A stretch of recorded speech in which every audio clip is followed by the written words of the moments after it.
नमस्कार दोस्तों, आज हम बात करने जा रहे हैं नाइजीरिया वर्सेस ट्रंप। नाइजीरिया पर क्रिश्चियन जेनोसाइड के आरोप और ट्रंप ने मिलिट्री एक्शन की धमकी दी है नाइजीरिया को।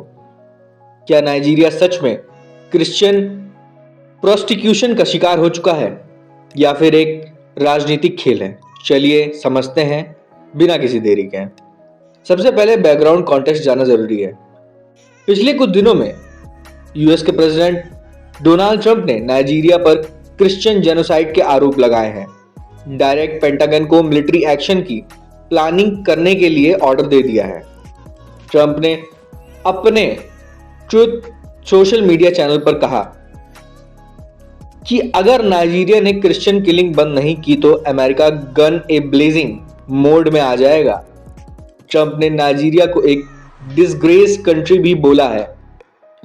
यूएस तुरंत पूरा एड बंद कर देगा, यह भी ट्रंप ने कहा है।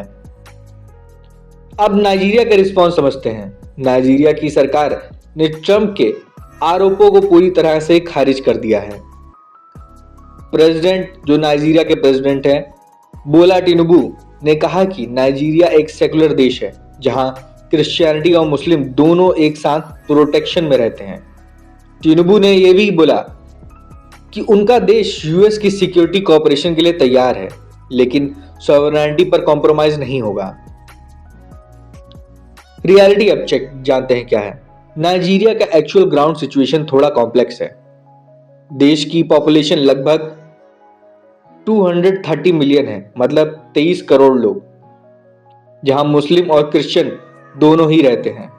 बहुत सारे अटैक्स कम्युनल और एथनिक राइवलरीज की वजह से भी होते हैं और एक्सट्रीमिस्ट ग्रुप जैसे बोको हराम मुस्लिम को भी टारगेट करते हैं, ना कि सिर्फ क्रिश्चियंस को।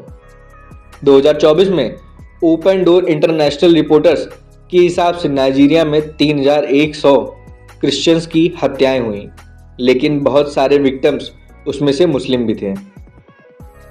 इंटरनेशनल रिएक्शन क्या है ये भी जानते हैं।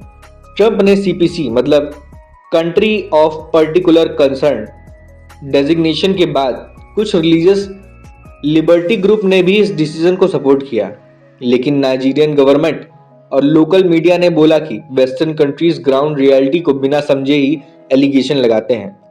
बोको हराम जैसे टेररिस्ट ग्रुप और कम्युनल वायलेंस दोनों फेथ को अफेक्ट करते हैं।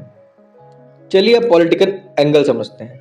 एक्सपर्ट्स का मानना है कि ट्रंप का मिलिट्री थ्रेट एक नेगोशिएशन टैक्टिक्स भी हो सकता है।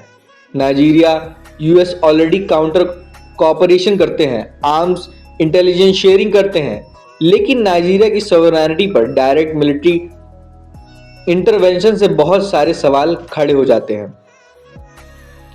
प्रेसिडेंट टिनुबू ने के स्पोक्स पर्सन ने क्लैरिफाई किया है कि नाइजीरिया हॉस्टाइल कंट्री नहीं है। उन्होंने यूएस को पार्टनर बोला। नाइजीरिया के लीडर्स चाहते हैं कि रिलीजियस हार्मोनी बनी रहे और वो ये भी चाहते हैं कि वायलेंस को कम से कम किया जा सके। कम्युनल, रिलीजियस और इकोनॉमिक रूट्स के ट्रैक पर चल के इस चीज को सॉल्व किया जाए। तो दोस्तों, अब तक ये थी रिसेंट कंट्रोवर्सीज की सच्चाई। आपको क्या लगता है, क्या ट्रंप का मिलिट्री थ्रेट जस्टिफाई है या सिर्फ एक पॉलिटिकल प्रेशर है? कमेंट में जरूर लिखिए अपने जवाब।